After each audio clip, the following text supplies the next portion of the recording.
White paper और white paper में आज हम बात करेंगे लोकसभा चुनावों की सरगर्मियों को लेकर। लगातार आप देखिए बड़ी अपडेट आपके सामने, जहां पर जम्मू कश्मीर के अंदर लोकसभा की जो चुनावों की सरगर्मियां हैं वो पूरी तरह से तेज होती नजर आ रही है। एक बार फिर से डॉक्टर फारूक अब्दुल्ला के बाद उमर अब्दुल्ला अब मैदान में उतर आए हैं। किस तरह से बयानबाजी उनकी तरफ से की गई है वो आपके सामने रखेंगे। बताते चले कि यहाँ पर 3 सीटें हमारे पास और 2 सीटों पर बात होगी। इस तरह से बड़ी बात रखी गई है। जम्मू कश्मीर में लोकसभा चुनावों को लेकर सियासी सरगर्मियां तेज हो चुकी है। डॉक्टर फारूक अब्दुल्ला की तरफ से यहाँ पर पहले बयानबाजी की जाती है कि इंडिया गठबंधन से बाहर हो गए, लेकिन उसी के बाद ही आप देखिए उमर अब्दुल्ला किस तरह से मैदान में आ जाते हैं। वो कहते हैं कि इंडिया गठबंधन के साथ है, लेकिन 3 सीटों पर खुद लड़ेंगे और 2 सीटों पर ही बातचीत यहाँ पर की जाएगी। तो जल्दी जल्दी से आपको जम्मू कश्मीर के अंदर क्या कुछ समीकरण बनने वाला है, किस तरह से यहाँ पर पूरा स्ट्रैटेजी के तौर पर इसे देखा जा रहा है, वोट शेयर क्या कुछ रहेगा, कितनी सीटें किसके पाले में जाने वाली है, इसको आपको समझा देते हैं। क्योंकि ग्राफिक्स के जरिए से समझाना बहुत जरूरी है कि आखिर किस तरह से जम्मू कश्मीर के अंदर समीकरण अब बनता नजर आ रहा है, क्योंकि हर किसी की नजर 2024 के लोकसभा चुनावों को लेकर देखी जा रही है। तो फिलहाल बताते चले कि देखिए किस तरह से यहाँ पर 6 सीटों पर समीकरण जो है वो बनता नजर आ रहा है। तो जम्मू कश्मीर और लद्दाख के अंदर 6 सीटों में बीजेपी एक बार फिर से अपना परचम लहराने की बात करती है। वोट शेयर की बात करें तो पूरी तरह से 50% वोट पर वो खेलती नजर आएगी। नेशनल कॉन्फ्रेंस के पास 2 सीटें और साथ ही साथ बताते चले कि जिस तरह से यहाँ पर जीत दायर करने की बात कही गई है, अब देखना ही होगा कि जम्मू कश्मीर के अंदर समीकरण क्या कुछ रहते हैं, क्योंकि जम्मू कश्मीर में 5 और लद्दाख में 1 सीट पर ये पूरा खेल जो है वो देखा जा सकता है। फिलहाल बताते चले कि वोट शेयर की बात करें तो नेशनल कॉन्फ्रेंस 17% वोट पा सकती है। डीएपी को अगर बात लेकर चलते हैं तो 7% वोट यहाँ पर और अन्य के खाते में 12% वोट जाने का आसार देखा गया है। जम्मू कश्मीर में बारामूला, श्रीनगर, अनंतनाग, उधमपुर और जम्मू सीट है। वहीं लद्दाख में 1 सीट है। अनंतनाग, श्रीनगर, बारामूला में नेशनल कॉन्फ्रेंस के उम्मीदवार जीतकर लोकसभा पहुंचे हैं, लेकिन जबकि जम्मू, उधमपुर और लद्दाख सीट पर बीजेपी लगातार काबिज है और इसलिए महत्वपूर्ण है यहाँ का चुनाव। लेकिन अब देखना ये होगा कि समीकरण किस तरह से बनते हैं। 2019 के बाद अब देखिए किस तरह से लोकसभा की चुनाव यहाँ पर होने वाले हैं और लोगों के मुताबिक अगर बात की जाए तो जाहिर तौर पर आप देखिए किस तरह से कांग्रेस जो है वो खाता नहीं खोल पाएगी। इससे पहले भी लोगों की तरफ से ऐसा कहा गया था, लेकिन वोट शेयर कहीं ना कहीं कांग्रेस का बढ़ता जरूर नजर आएगा। नेशनल कॉन्फ्रेंस और कांग्रेस क्या एक ही साथ में कंटेस्ट करेंगे या नहीं, ये भी बड़ा सवाल है, क्योंकि इंडिया गठबंधन पर अब सवालिया निशान जरूर लग रहे हैं। लेकिन अब देखना ये होगा कि लोकसभा चुनावों को लेकर किस तरह से समीकरण जो है वो जम्मू कश्मीर के अंदर बदलता नजर आएगा, क्योंकि वोट शेयर को लेकर बात हो रही है और सीट्स को लेकर बात हो रही है। और अब जो नई सीटें हैं, पहाड़ियों का दबदबा किस तरह से यहाँ पर रहेगा, इस पर भी हर किसी की नजर है। क्योंकि अब आप देखिए नेशनल कॉन्फ्रेंस पार्टी को छोड़कर कई लोग बीजेपी की पाले में चले गए हैं, जिसमें मुश्ताक बुखारी का नाम सबसे पहले यहाँ पर सामने आता है। एक बड़ा नाम है, पहाड़ी समुदाय से ताल्लुक रखते हैं और उसके साथ साथ गुर्जर समुदाय के साथ भी काफी पैठ उनकी यहाँ पर देखी गई है। और भी कई जो दिग्गज नेता हैं उन्हें साथ में लेकर बीजेपी में शामिल हो गए हैं, लेकिन समीकरण किस तरह से रहेंगे वो आप देखेंगे।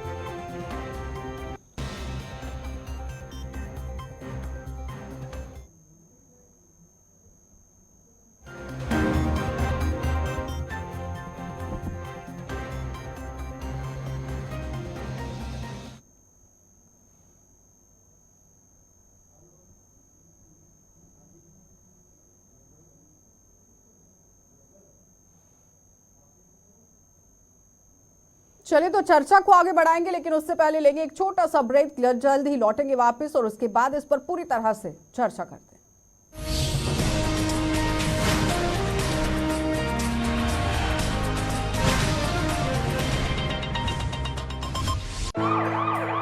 हमारे गेस्ट जुड़ चुके हैं, उनका भी बहुत बहुत स्वागत। फिलहाल मुजफ्फर खान ने हमारे साथ ज्वाइन किया है। सबसे पहले तो मैं आप ही के पास आऊंगी नम्रता जी। जिस तरह से एक बड़ा बयान इंडिया गठबंधन को लेकर डॉक्टर फारूक अब्दुल्ला की तरफ से दिया गया, 2024 के लोकसभा चुनावों को लेकर ही बात हो रही है।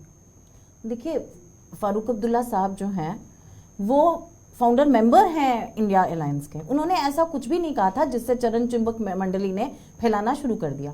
सबसे पहली बात है, उसके कुछ घंटे बाद ही फारूक अब्दुल्ला और उमर अब्दुल्ला ने एक जो प्रेस कॉन्फ्रेंस की, उसके वार्ता से क्लियर किया कि हम किसी भी हालत में एनडीए का हिस्सा नहीं बन सकता। जिस तरह से Bharatiya Janata party regional parties को खत्म करने का काम कर रही है हर प्रदेश के अंदर, हम उसका हिस्सा कभी नहीं बन सकते। और जितना नुकसान उसने एनसी का किया है ये भूल जाना चाहिए। और इंडिया अलायंस में उनकी 3 सीटें ऑलरेडी हैं। ठीक है मुजफ्फर जी।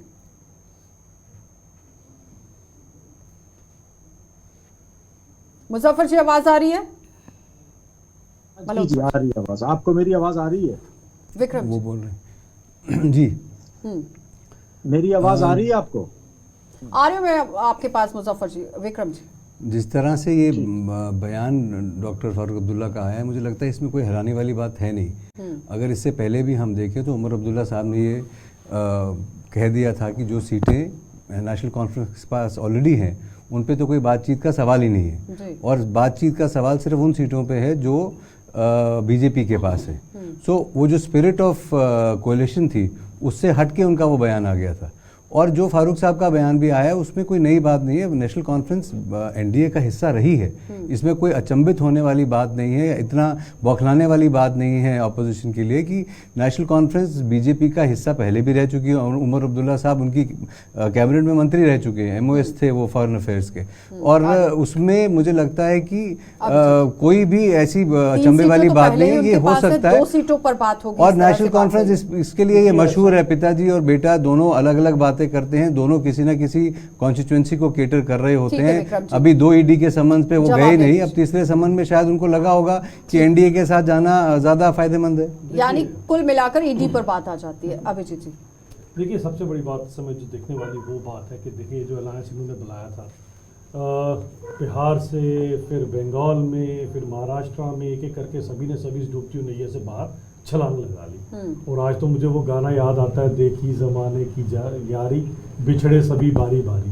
तो बारी बारी सब बिछड़ते जा रहे हैं, होते जा रहे हैं, लेकिन रीज़न क्या रहा? रीज़न तब रहता है कि जब आपके पास कोई कॉमन एजेंडा नहीं है, कॉमन प्रोग्राम नहीं है, लोगों के बीच में ले जाके कोई बात ही नहीं है। 1 पॉइंट एजेंडा क्या है कि हमें सत्ता चाहिए और हमें बीजेपी को रोकना है। तो जनता अच्छी तरह से समझती है, और जिस तरह से ये आपके सामने ही सबको पता है कि 370 के पार भारतीय जनता पार्टी जाने वाली, तो फ्रस्ट्रेशन मैं समझ सकता हूँ इस अलायंस की, क्योंकि ये अलायंस आज कहीं भी कुछ भी नहीं रहा। और इनको इस सबसे बड़ी बात है कि Bharatiya Janata party BJP party कह रही है कि सिर्फ और सिर्फ सत्ता के लिए ये सब कुछ हो रहा है, जिस तरह से बयानबाजी हो रही है।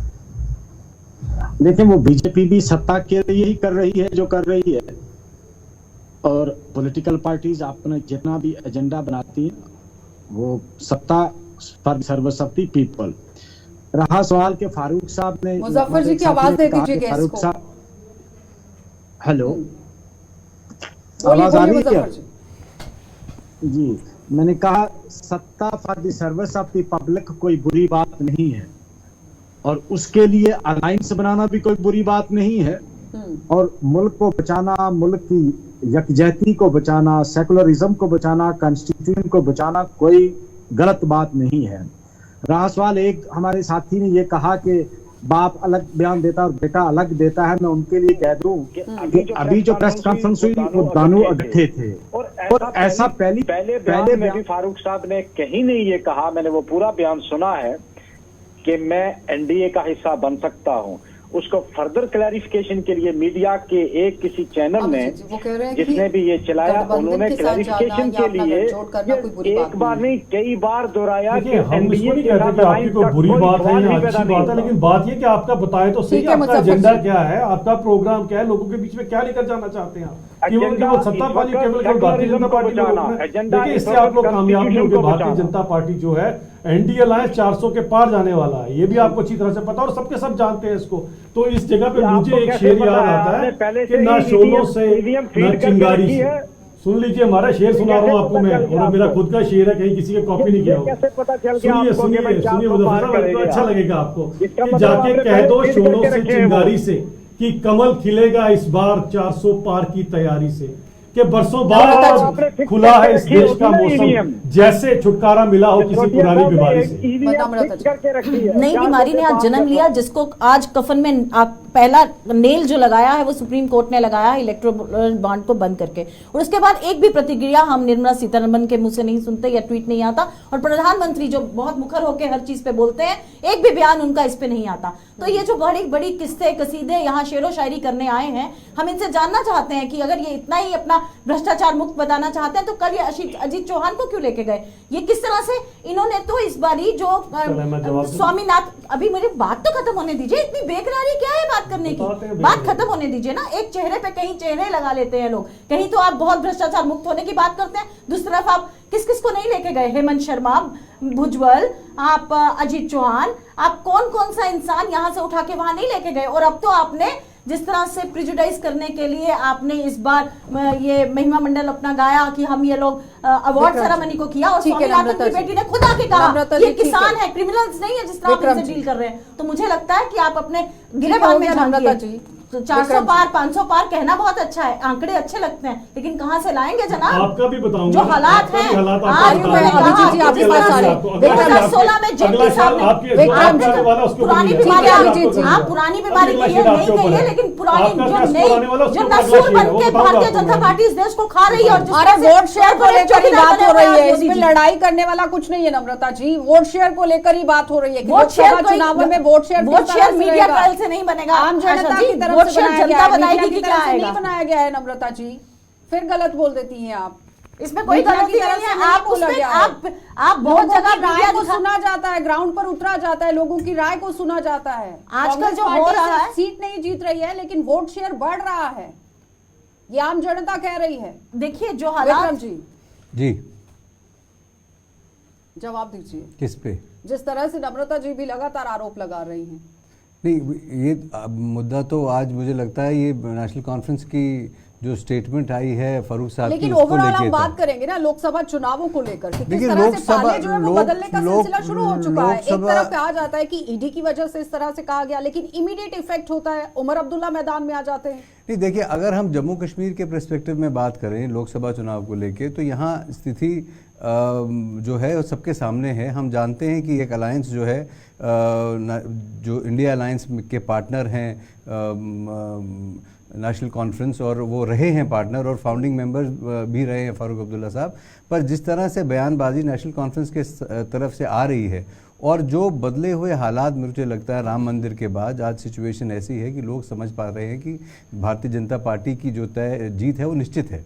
और दूसरी बात यह है कि उनके जो कैडर है उसके अंदर उत्साह है, वो ज़मीन पे काम कर रहा है। जम्मू कश्मीर के परिप्रेक्ष्य में मैं आपको बताऊंगा, और किसी भी पार्टी के में इतनी सीरियसनेस से आज अभी तक काम नहीं हो रहा। अभी सिर्फ बातें चल रही हैं, अभी सिर्फ सुझाव दिए जा रहे हैं, पर भारतीय जनता पार्टी का कार्यकर्ता जो है वो ज़मीन पे काम कर रहा है, और उसका फायदा उनको यहाँ होता मुजफ्फर नजर जी, आएगा।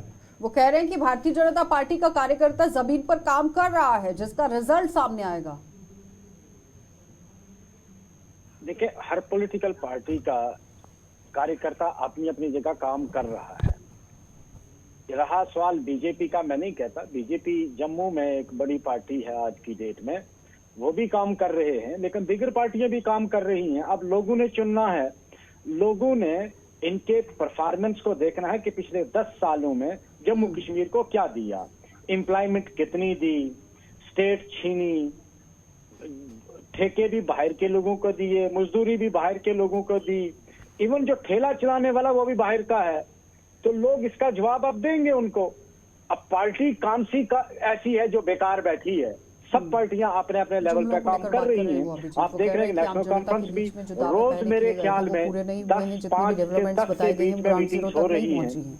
अब देखिए, डेवलपमेंट वो की बात तो दिखती कम से नहीं कम है, आप उसको ना ही मीडिया करें। जो है अगर वो आपको डेवलपमेंट मीडिया दिखती जो नहीं है वो तो मैं शो कुछ नहीं करता है। दुख की बात एक ही होती पार्टी को मैं मीडिया बड़ी ठीक है, बात मुजफ्फर करेगा, जी। थोड़ा बड़ी के बात बाकी कहता हूँ, सही है। कुछ होते हैं सावन के अंदर, कुछ बेचारे पतझड़ में अंधे हो जाते हैं, उनको कहाँ दिखाई देगा? 18 करोड़ का आंकड़ा जो गरीबी रेखा से उठकर पिछले 5 साल में लोग ऊपर आगे, वो भी उनको नहीं दिखाई देगा। 80 करोड़ लोगों को मुफ्त राशन मिला, वो भी नहीं दिखाई देगा। जो देश 80 10वें करोड़ नंबर पर तो आप इकोनॉमिकल 3G से ऊपर उठ गए तो 80 वो आज करोड़ को 5वें क्यों नंबर दे पर रहे पहुंच गई, हो? और तीसरे नंबर की ये तो छलांग सिर्फ लगाने वाले और 2-3 contradictory साल में है। कहाँ नजर आएगा? आपको नजर क्या आएगा? वो आपका टाइम का नजर आएगा, तभी तो ईडी बार बार पूछ रही है कि आपको क्या नजर आने वाला है। लेकिन एक बात सोचिए कि ऐसा है कि आप चीज को समझ लिए कि लोगों ने मन क्या बनाया हुआ, क्या नहीं बनाया। लोगों का जो मन है वो आपके सामने ही है, और लोगों जो है वो ये पब्लिक सब कुछ जानती है, और आने वाले समय में आपको दिख जाएगा भारतीय जनता पार्टी कहाँ खड़ी हुई। लेकिन आरोप मैं तो ये भी कांग्रेस- लग रहे हैं कि जिस लेकिन तरह मैं से कांग्रेस पहले की- बयानबाजी हुई है अभिजीत, ईडी की डर की वजह से इस तरह से बड़ी बयानबाजी, लेकिन उसी वक्त देखिए- उमर अब्दुल्ला भी आ जाते हैं और फिर वो ये भी कहते हैं कि 3 सीट को लेकर कोई बात नहीं होगी, सिर्फ 2 सीटों पर ही बात होगी। देखिए, लद्दाख वो वाली इनका- सीट को उन्होंने भी छोड़ दिया। देखिए आयशा जी, वो इनका आपस का है, ये क्या करते हैं क्या नहीं करते हैं। मैंने कहा ना, इनका कोई कॉमन एजेंडा तो है नहीं। गुपकार के टाइम पे भी इनका क्या कॉमन एजेंडा था? पीछे से एक दूसरे के खिलाफ लड़े थे। इनकी पुरानी हिस्ट्री सारे लोग जानते हैं। हम लोग इनका विश्वास, ये लोगों में अपना विश्वास खो चुके हैं। लेकिन मैं कांग्रेस के प्रवक्ता की जवाब देना चाहता हूँ। देखिए, भ्रष्टाचार की बात कौन सी पार्टी कर रही है? अभी मैं कह रहा हूँ, तभी तो जब मैं बात करता हूँ, वैसे तो ज से जीप होती है, लेकिन मैं झ से जीप अगर बोलूं तो जीप से लेके झारखंड तक 363 करोड़ रुपया अभी इनके बंदों से पकड़ा गया है। और तो और वहां पर जो पैसा गिनने वाली मशीन है वो तक गर्म हो गई उसके बाद। ये तो इनका हाल है जहां पर आज एक गरीब ठेला लगाने वाला इंसान 10 रुपए की ट्रांजैक्शन मशीन है ना, देश के अंदर में 40 लेकिन जाएंगे देश के अंदर वहां पर 363 नम्रता जी अभी कांग्रेसियों से पकड़ा जा रहा है। नम्रता जी जवाब दीजिए 60 साल तक इस देश को उन्होंने बनाना रिपब्लिक, ठीक है अभिजीत जी, हो गया तब इनका क्या हाल होगा, अभिजीत जी, ठीक है। क्या हाल किया होगा 30 वर्ष के अंदर 16 साल एनडीए ने रूल किया और 14 साल कांग्रेस को मिले। और आज जो पर कैपिटा इनकम है वो 153 पे है और वो जो बांग्लादेश से भी नीचे स्तर है आपका। आज जो जीडीपी की बात करते हैं, जीडीपी के बाद 32% की ग्रोथ है ना, मैं बिना पढ़े नहीं आती हूं, मैं अपना होमवर्क पूरा करके आती हूं। 70,000 का जीडीपी 70,000 मेरे समय में इस तरह से एक दूसरे पर इंटरप्ट करेगा तो फिर कैसे चलेगा? झूठ आप बोलते हैं, झूठ बेचा है देश को आपने, झूठ कहां है 2 करोड़? अरे लक्ष्य भी रखा गया है। 15 लाख एक मिनट, दुगनी इनकम जो आपने, एक मिनट नम्रता जी, एक मिनट अभिजीत जी, इस तरह से नहीं। और रफेल केस का क्या हुआ? प्रेसिडेंट ने जो रफेल केस का क्या हुआ? गौरव गोगोई को सिर्फ राज्यसभा की सीट देने से चुनावों पर आ जाइए नम्रता जी, चुनावों पर आ जाइए। अभिजीत जी इस तरह से इंटरप्ट करेंगे फिर नहीं अजीत चलेगा। पवार महाभ्रष्ट था, आपकी पार्टी में आके वो बहुत सदाचारी हो गया। रखा हुआ था आपकी पार्टी में हेमंत शर्मा, विक्रम हमारी पार्टी में बहुत भ्रष्ट था, आपकी पार्टी में बहुत अच्छा हो गया। आपकी नम्रता जी समय खत्म हो गया, अभिजीत जी समय खत्म हो गया। दोनों की आवाज को डाउन कर दीजिए प्लीज विक्रम जी।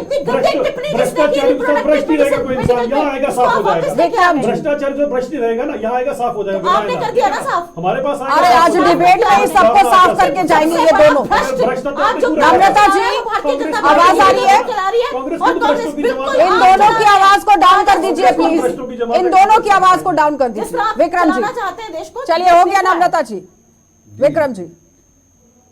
देखिए मैडम, ये डिबेट जो है मुझे लगता है कहीं ना कहीं डिफरेंट डिरेल हो डायरेक्शन रही है। डिरेल होती जा रही है। हम यहाँ आज बात करने आए थे, जो मुझे बताया गया था कि वो जो लोकसभा चुनाव है उसको लेके जो अलायंस इंडिया अलायंस के एक महत्वपूर्ण अंग थे ना फारूक अब्दुल्ला साहब, उनका बयान जो आया था। तो अगर हम सीट की बात करें, अगर हम डिस्कस करें सीट वाइज, तो हम समझ सकते हैं कि जो अलायंस की स्पिरिट है वो तो पहले ही खराब हो गई जब उन्होंने बयान ये दे दिया उमर अब्दुल्ला ने कि 3 सीटों की तो हम बात ही नहीं कर रहे। विक्रम जी बहुत बहुत धन्यवाद जुड़ने के लिए। अभिजीत जी आपका भी धन्यवाद, नम्रता जी आपका भी धन्यवाद, और उनके साथ साथ मुजफ्फर जी आपका भी धन्यवाद। तो फिलहाल लोकसभा चुनावों को लेकर बात हो रही थी कि किस तरह से पूरे जम्मू कश्मीर का समीकरण आने वाले समय में बदलने वाला है कि नहीं, ये तो जनता ही बेहतर तरीके से बताएगी। अब देखना ही होगा कि किस तरह से चुनाव यहाँ पर होते हैं और जीत कौन दर्ज करता है। आप देखते रहिए।